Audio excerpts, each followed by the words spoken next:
جیسے کہ آپ صلی اللہ علیہ وسلم نے یہ بھی ارشاد فرمایا ہے کہ جو شخص نہار منہ 7 کھجوروں کو کھا لیتا ہے تو پورا دن اس پر جادو یا زہر اثر نہیں کرتا۔ اسی طرح آپ صلی اللہ علیہ وسلم ہمیشہ کھجور سے ہی اپنا روزہ افطار کیا کرتے تھے، جس سے ہمیں پتہ چلتا ہے کہ اگر ہمیں کھجور کے بھرپور فوائد حاصل کرنے ہیں تو ہمیشہ کھجور کو نہار منہ ہی استعمال کرنا چاہیے۔ کھجور کے استعمال سے آپ کے جسم میں فوری طاقت آتی ہے، آپ کی ہڈیاں مضبوط ہوتی ہیں، آپ کے دماغ کو طاقت ملتی ہے، آپ کا جسم طاقتور ہوتا ہے، اور کھجور وہ واحد پھل ہے جس کے استعمال سے ہر قسم کی کمزوری کا خاتمہ ہو جاتا ہے، پھر چاہے کمزوری دماغ کی ہو، جسمانی ہو یا اعصابی۔ لیکن یہ تمام کھجور کے فوائد آپ کو اسی وقت حاصل ہوں گے جب کھجوروں کو آپ نہار منہ استعمال کرنے کی عادت اپنائیں گے۔ نمبر 6، تلبینہ۔ آپ صلی اللہ علیہ وسلم کو تلبینہ بہت زیادہ پسند تھا، اور خاص طور پر فرمائش پر آپ بنوایا کرتے تھے۔ آپ کا ارشاد مبارک ہے کہ تلبینہ استعمال کیا کرو، یہ دل کے غموں کو دور کرتا ہے، اور آج آ کر جدید سائنس اس چیز کو کنفرم کر رہی ہے کہ جو لوگ تلبینہ استعمال کرتے ہیں وہ دل کے مختلف قسم کے امراض سے محفوظ رہتے ہیں۔ تلبینہ استعمال کرنے سے آپ کے جسم میں طاقت آتی ہے، دل مضبوط ہوتا ہے، دماغ کو قوت ملتی ہے، اور خاص کر شوگر کے مریضوں کے لیے تلبینہ کا ناشتہ بے حد مفید رہتا ہے۔ جوں کا دلیا اور دودھ جب ایک ساتھ استعمال کیے جاتے ہیں تو ان دونوں کی خاصیت میں 10 گنا اضافہ ہو جاتا ہے۔ نمبر 7، دودھ۔ آپ صلی اللہ علیہ وسلم دودھ بہت شوق سے پیا کرتے تھے۔ آپ نے اونٹنی اور بکری کے دودھ کو بہت زیادہ پوری زندگی استعمال کیا ہے۔ گائے کے گھی کو یعنی دیسی گھی کو آپ صلی اللہ علیہ وسلم نے دوا قرار دیا ہے۔ دودھ کے بارے میں جدید سائنس کا یہ کہنا ہے کہ دودھ میں نیوٹریشن کا جو موازنہ پایا جاتا ہے وہ دنیا میں کسی اور غذا میں نہیں موجود، کیونکہ دودھ کو جانوروں سے حاصل کیا جاتا ہے، یعنی دودھ جانوروں کے ذریعے سے آتا ہے۔ اس لیے دودھ میں وٹامنز اور منرلز کے علاوہ امینو ایسڈ، ہارمونز اور ہر قسم کا انزائم موجود ہوتا ہے جس کی آپ کے جسم کو ضرورت رہتی ہے، اور یہی وجہ ہے کہ ابتدا میں بچے کو دودھ کے علاوہ اور کچھ غذا نہیں دی جاتی۔ نمبر 8، گھیا کدو۔ آپ صلی اللہ علیہ وسلم کو کدو کا سالن بہت زیادہ پسند تھا۔ آپ صلی اللہ علیہ وسلم کدو کے سالن کے ساتھ جو کی روٹی کو بہت زیادہ شوق اور مزہ لے کر کھایا کرتے تھے، اور جس کو ہمارے پیارے نبی کریم صلی اللہ علیہ وسلم پسند کرتے ہوں، یقین مانے وہ چیز معمولی ہو ہی نہیں سکتی۔ کدو آپ کے ہاضمے کے نظام کے لیے اکسیر کی حیثیت رکھتا ہے۔ اگر آپ کو کسی بھی قسم کے ہاضمے کا مسئلہ ہے تو کدو کو استعمال کرنا شروع کر دیں۔ آپ کے جگر کے لیے بہت مفید ہے، آپ کے پیٹ اور آنتوں کو صاف کرتا ہے، اور جسم میں موجود بے جا گرمی کا خاتمہ کرتا ہے۔ جسم میں موجود بے جا گرمی آپ کو مختلف بڑے مسائل میں مبتلا کرنے کا سبب بنتی ہے۔ نمبر 9، جو کی روٹی۔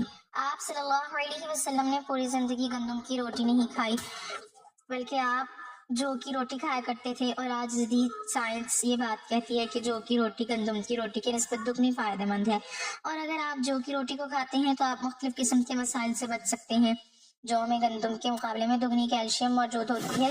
جو کی روٹی استعمال کرنے سے آپ کی ہڈیاں اور دانت مضبوط رہتے ہیں، اور آپ کو ہڈیوں اور جوڑوں سے متعلق کسی قسم کا کوئی مسئلہ نہیں ہوتا۔ ان علاقوں میں جہاں جو کی روٹی استعمال کی جاتی ہے، عام طور پر لوگ یہ جانتے ہی نہیں کہ کمر کا درد، ہڈیوں کا درد، جوڑوں کے مسائل بھی کوئی چیز ہوتی ہے۔ نمبر 10، انجیر۔ نبی کریم صلی اللہ علیہ وسلم نے انجیر کو جنت کا پھل قرار دیا ہے۔ آپ صلی اللہ علیہ وسلم کا انجیر کے بارے میں کہنا ہے کہ جنت میں بھی انجیر جیسے پھل ہوتے ہیں جن کا نہ تو چھلکا ہوتا ہے اور نہ ہی ان کے اندر گٹھلی پائی جاتی ہے۔ اور آن میں بھی اللہ تعالیٰ نے انجیر کا ذکر کیا ہے۔ انجیر آئرن سے بھرپور ہوتی ہے، اس کے استعمال سے آپ کے جسم میں خون کی کمی نہیں ہوتی۔ اگر آپ کو خون کی کمی ہے تو لگاتار 1 مہینہ انجیر استعمال کر کے دیکھیں، آپ کے جسم میں کسی قسم کی خون کی کمی نہیں بچے گی۔ انجیر استعمال کرنے سے آپ کی آنتیں صاف ہوتی ہیں، آنتوں کے اندر جتنے بھی زہریلے مادے جمع ہو چکے ہوتے ہیں جن کی وجہ سے آپ کے جسم غذا سے ملنے والی طاقت کو جذب نہیں کر پا رہی ہوتی، انجیر استعمال کرنے سے آپ کی آنتوں میں وہ تمام زہریلے مادے اور فضلہ نکل جاتا ہے، اور آپ کھانے سے ملنے والے وٹامنز اور منرلز کو بہتر طور پر حاصل کر پاتے ہیں۔ نمبر 11، انگور۔ آپ صلی اللہ علیہ وسلم انگور بہت شوق سے کھایا کرتے تھے، اور آج جدید سائنس ہمیں یہ بتاتی ہے کہ انگور بے حد فائدہ مند ہے۔ انگوروں میں طاقتور اینٹی آکسیڈنٹس موجود ہوتے ہیں جو کہ آپ کے سیلز کو ڈیمیج ہونے سے بچاتے ہیں۔ آپ کینسر سے بچ سکتے ہیں۔ صرف انگور استعمال کرنے سے انگوروں میں موجود اینٹی آکسیڈنٹس آپ کو لمبے عرصے تک جوان رکھتے ہیں، کیونکہ ان میں زبردست بڑھاپے کو کنٹرول کرنے کی صلاحیت موجود ہوتی ہے، آپ کے چہرے پر جھریاں نہیں آنے دیتے، اور بھی بے شمار فوائد ہیں۔ نمبر 12، سرکہ۔ آپ صلی اللہ علیہ وسلم کو سرکہ بہت زیادہ پسند تھا، اور آپ نے یہ ارشاد فرمایا ہے کہ سرکے کو اپنے گھروں میں رکھا کرو۔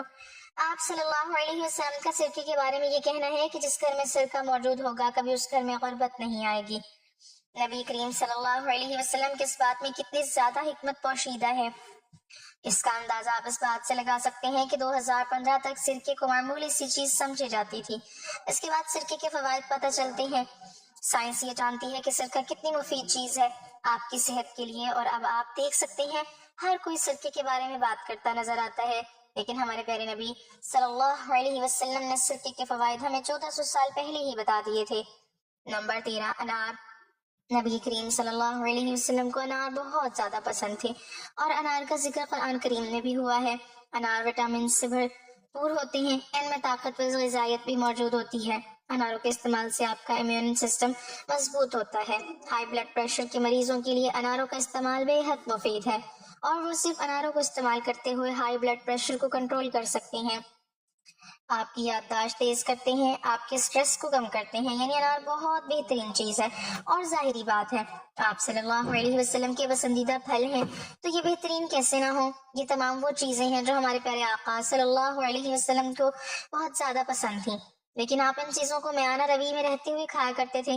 آپ صلی اللہ علیہ وسلم نے اپنی پوری زندگی میں ایک بار بھی پیٹ بھر کر کھانا نہیں کھایا، حتیٰ کہ آپ صلی اللہ علیہ وسلم 2 وقت کا کھانا نہیں کھایا کرتے تھے، آپ 1 وقت کھانا کھایا کرتے تھے۔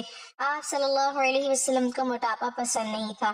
آپ صلی اللہ علیہ وسلم ایک دن بازار جا رہے تھے کہ آپ نے ایک صحابی کو دیکھا جن کا وزن زیادہ تھا۔ آپ صلی اللہ علیہ وسلم ان صحابی کے پاس گئے اور ان صحابی کے پیٹ پر ہاتھ رکھتے ہوئے ان سے کہا کہ کاش اگر اس جگہ چربی موجود نہ ہوتی تو کتنا اچھا ہوتا۔ ایک جدید ریسرچ میں یہ بات سامنے آئی ہے کہ 90% جتنی بھی دنیا بھر میں بیماریاں ہیں وہ صرف 2 وجوہات سے ہوتی ہیں، ان میں سے ایک وجہ ہے موٹاپا اور دوسری وجہ ہے زیادہ خوراک لینا۔ یعنی نبی کریم صلی اللہ علیہ وسلم نے جو 1400 سال پہلے ہمیں باتیں بتائی تھی، اگر صرف ان 2 باتوں پر ہم عمل کر لیں، یعنی زیادہ کھانا نہ کھائیں، پیٹ بھر کے کھانا نہ کھائیں، اپنے پیٹ میں جگہ رکھ کر کھائیں، اور دوسری چیز موٹاپے کو اپنے پر چھانے نہ دیں، تو یقین مانیں دنیا میں 90% ڈاکٹرز اور حکیم کے دواخانے بند ہو جائیں گے۔ ایک بہت بڑے سائنسدان کو جب نبی کریم صلی اللہ علیہ وسلم کی پسندیدہ غذاؤں کا علم ہوا، اور نبی کریم صلی اللہ علیہ وسلم نے کھانے پینے کے بارے میں جو ارشادات فرما رکھے ہیں ان کا پتہ چلا، تو یقین مانیں اس کی حیرت کی انتہا نہیں تھی۔ اس سائنسدان کا یہ کہنا تھا کہ 1400 سال بعد جو آج آ کر ہمیں چیزیں پتہ چل رہی ہیں وہ نبی کریم صلی اللہ علیہ وسلم نے اپنی امت کو 1400 سال پہلے ہی بتا دی تھی۔ لیکن بے حد دکھ اور افسوس کی بات ہے کہ ہمیں یہ تمام چیزیں پتہ تو ہیں، لیکن ان چیزوں پر ہم عمل نہیں کرتے، اور یقین مانیں جس دن ہم نے ان چیزوں پر عمل کرنا شروع کر دیا، بیماریاں اور مصیبتیں ہم سے دور ہو جائیں گی۔ اللہ پاک ہمیں رسول اللہ صلی اللہ علیہ وسلم کے نقش قدم پر چلنے کی توفیق عطا فرمائے اور ہمیں صحت مند زندگی عطا فرمائے، آمین۔ ناظرین، کمنٹ باکس میں اللہ تعالیٰ کے 99 ناموں میں سے ایک نام ضرور ٹائپ کریں۔